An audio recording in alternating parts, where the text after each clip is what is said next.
Ya baik, selamat siang. Assalamualaikum warahmatullahi wabarakatuh. Sahabat Semakinsa TV Edukasi dimanapun Anda berada, berjumpa kembali di podcast Semakinsa dalam edisi presentasi hasil karya videografi pada siswa kelas 10 MPLB 2 ya, MPLB 2 Mapel Informatika.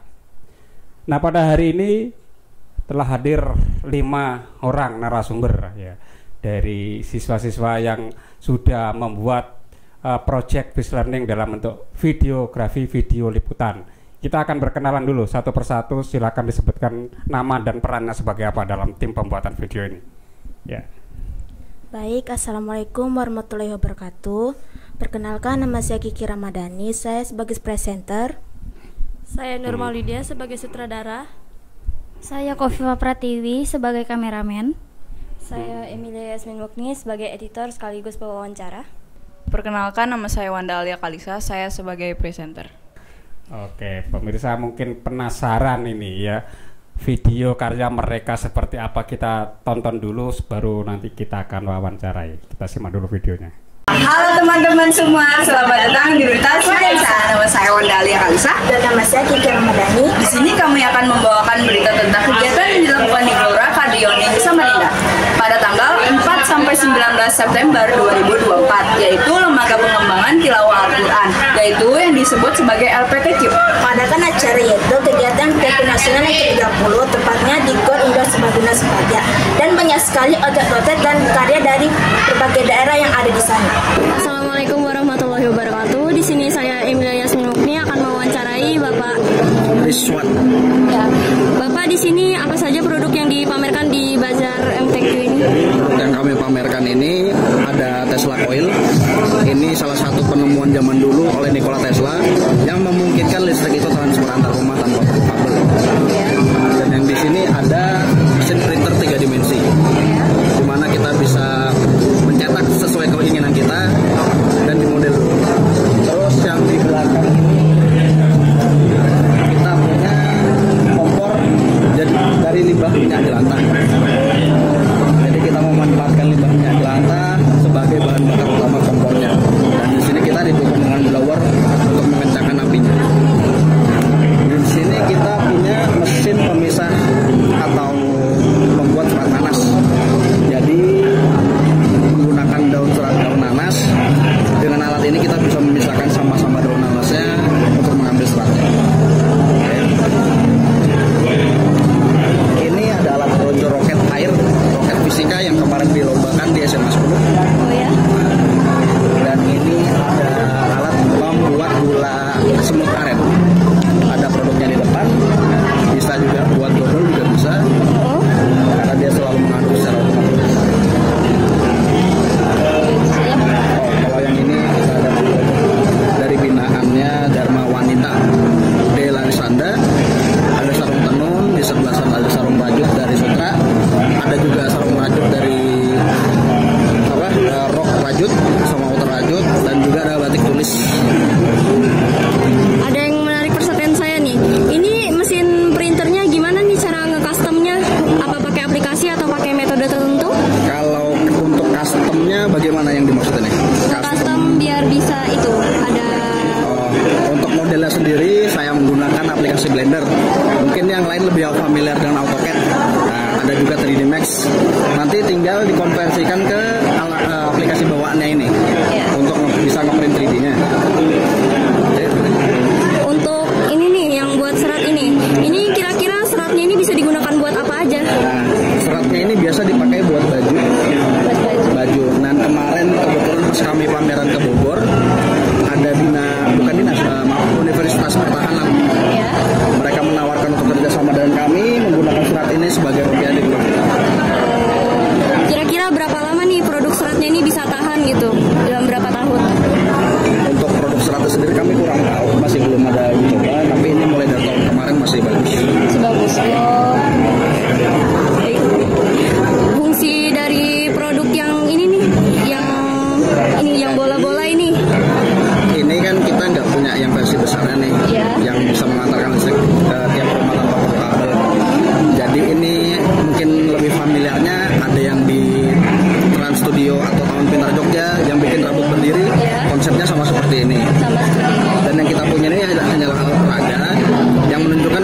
manusia itu juga sebenarnya ada potensi listrik, hanya saja lebih rendah. Nah, jadi alat ini sebenarnya voltasenya tinggi, makanya listriknya pecah kemana-mana. Dan karena potensi dia tinggi ini, dia pindah ke potensi yang lebih rendah, makanya nyambar ke saya. Semakin lama saya megang ini, muatan listriknya pindah ke saya karena potensi saya rendah. Nah, buat buktikan kalau potensi saya sekarang jadi lebih tinggi, mungkin mbaknya yang belum ada yang megang, atau mbaknya nih? Nah, boleh. Mbaknya kan belum ada megang nih, otomatis potensi listrik di mbaknya masih rendah. Nah, di saya semakin banyak nih, jadi potensi lebih tinggi. Jadi boleh dicoba, nanti buktikan potensi listrik itu mengalir dari tinggi ke rendah. Boleh dipegang ujungnya. Nah, jadi potensi listrik dari badan saya pindah ke saya karena lebih rendah. Kira-kira produk-produk yang di sini dijual belikan tidak? Untuk produk yang kami perjualbelikan hanyalah produk dari Laksana.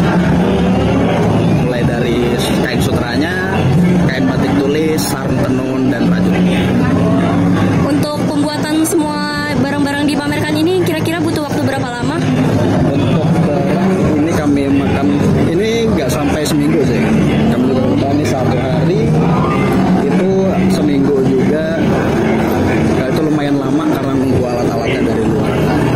Kalau ini kami kerjasama dengan Ristek Dikti, kalau ini kami beli dari online. Karena memang tujuannya mesin ini sebenarnya untuk bikin miniatur dari alat-alat di belakang. Karena kami juga kadang mengikuti pameran dari di luar kota, apalagi di luar pulau kan. Jadi nggak mungkin bawa mesin yang berat. Kami bikinkan miniaturnya pakai ini. Oh, begitu. Baik, cukup terima kasih. Terima kasih banyak Bapak Rizwan. Ya, terima kasih Bapak. Assalamualaikum. Baik, terima kasih kepada Emilia Yasmini dan informasi yang disampaikan. Itu saja berita yang dapat kita sampaikan. Kami pamit undur diri. Saya Wandalia Kalisa. Dan saya Dukia Ramadhani. Terima kasih dan sampai jumpa kembali. Ya, oke pemirsa, itu tadi hasil karya video liputan mereka ya. Kita akan coba interogasi satu persatu ini, mulai dari sisi kanan saja ini, yang akan menceritakan liku-liku dan suka dukanya ya Kiki ya. Kiki tadi sebagai apa tadi Kiki? Presenter, Pak. Sebagai presenter, apa perasaan Kiki ketika diamanatkan teman-temannya untuk sebagai presenter di pembuatan produk video ini? Gugup. Gugup, apa lagi? Presenter yang di depan tadi yang membuka perkenalan pertama tadi ya? Iya, perkenalan. Terus apa lagi perasaannya selain gugup? Malu. Seperti itu, tapi gimana? Menyenangkan aja ya? Menyenangkan. Oke, selanjutnya Lydia ya. Lydia tadi sebagai apa tadi Lydia? Sutradara. Apa yang Lydia perankan sebagai sutradara, apa yang dilakukan dalam proses produksi video ini? Hanya menentukan aja yang dilakukannya, misalkan kayak Kiki sama Wanda sebagai presenternya, terus Emilia sebagai editor sama wawancara, dan Kiki dan Pipa sebagai kameramen. Nah, Kiki berperan sebagai sutradara itu didaulat oleh teman-teman atau bagaimana ini? Ya kamu aja sutradaranya deh gitu kan, seperti itu atau bagaimana nih prosesnya? Karena sudah dibagi-bagi, jadi kan baru dapat sutradaranya, jadi saya. Gitu. Oke, seperti itu. Oke, Lydia. Sekarang Viva ya. Viva tadi berperan sebagai apa Viva? Saya berperan sebagai kameramen. Kameramen dengan handphone tipe dan merek apa yang digunakan ini? Saya pakai Vivo Y21T. Y21, berarti sama dengan punya saya itu berarti ya. Menggunakan alat nggak untuk mengkamerain kegiatan tadi? Cuma pakai Google Foto biar kameranya stabil, sama di cahayanya untuk penerangan. Jadi nggak pakai tripod atau gimbal atau stabilizer ya? Hanya pakai tangan, Pak. Pakai tangan. Sebagai kameramen untuk yang rekamannya itu menggunakan handphone yang sama atau yang beda? Sama. Jadi kamera yang sama dia langsung menangkap suara juga begitu ya? Iya, Pak. Oke, selanjutnya siapa ini? Emilia ya? Iya, Pak. Emilia tadi berperan sebagai apa Emil? Pewawancara sekaligus editor, Pak. wawancara atau sebagai editor. Nah, sebagai editor ini yang ingin kita kulik-kulik adalah menggunakan aplikasi apa ini? Saya pure pakai CapCut semua, Pak. Berapa lama proses pembuatannya? Karena udah keburu dikejar deadline, cuman 1 jam aja sih, Pak. 1 jam selesai. Iya. Sudah berapa lama ini bermain-main dengan CapCut tadi? Apakah sejak SMP atau karena baru-baru ini ada penugasan ini?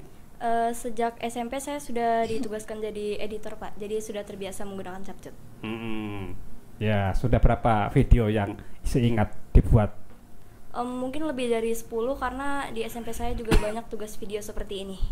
Ya, videonya ditaruh biasanya di mana ini? Instagram, YouTube atau media yang lain? Beragam sih, Pak.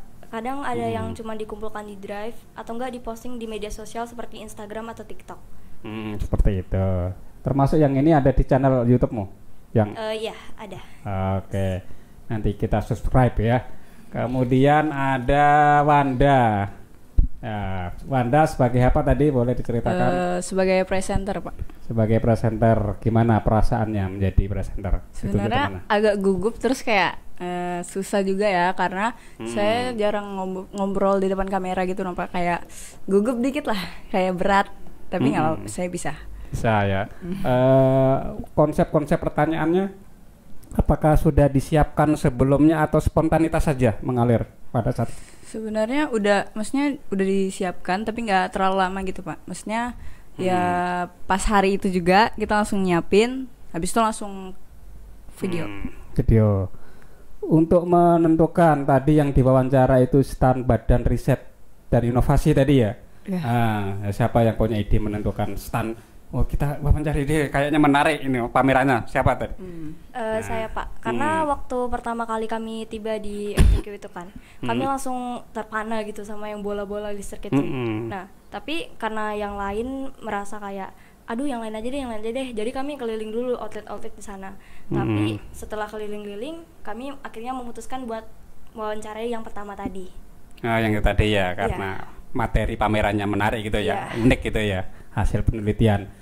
Selain tadi pameran dari Badan Riset dan Standarisasi serta Inovasi tadi, ada nggak mencoba mungkin di tenan yang lain mau kita wawancarai, tetapi mungkin orangnya sibuk atau malu atau gimana? Ada seperti itu?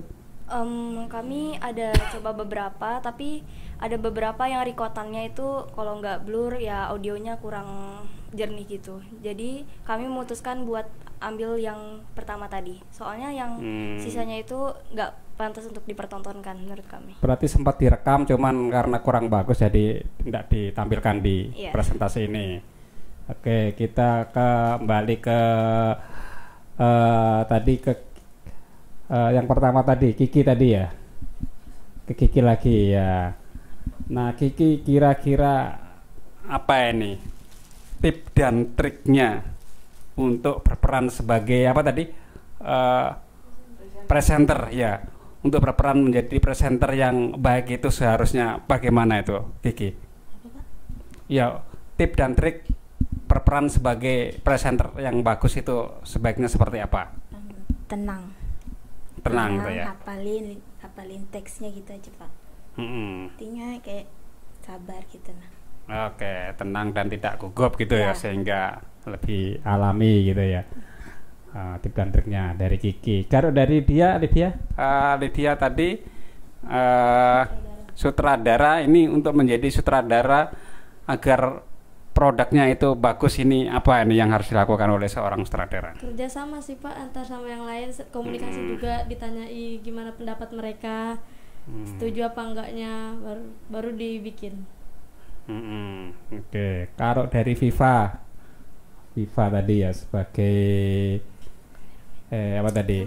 Kameramen. Nah, untuk menjadi seorang videografer atau kameramen yang bagus itu seharusnya bagaimana nih, Viva? Sebenarnya kalau kameramen ini butuh di HP-nya sih, Pak, kameranya gimana, jernih apa enggak, stabil apa enggak gitu.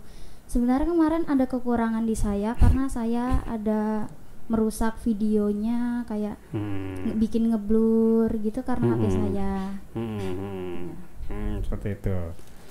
Oke, kalau dari tim editor sendiri apa ini untuk menghasilkan karya video yang bagus dari sisi editor ini apa ini Emilia yang harus dilakukan? Sebenarnya untuk editor ini untuk menghasilkan sebuah video yang bagus itu sebenarnya butuh video yang bagus gitu Pak dari kameramennya. Jadi kalau misalnya videonya banyak yang blur, banyak yang nggak sesuai gitu, kami yang ngedit ini juga agak kesusahan gitu untuk menentukan tema-temanya gitu. Tantangan apa yang paling berat di dalam mengedit video itu, bagian yang mana?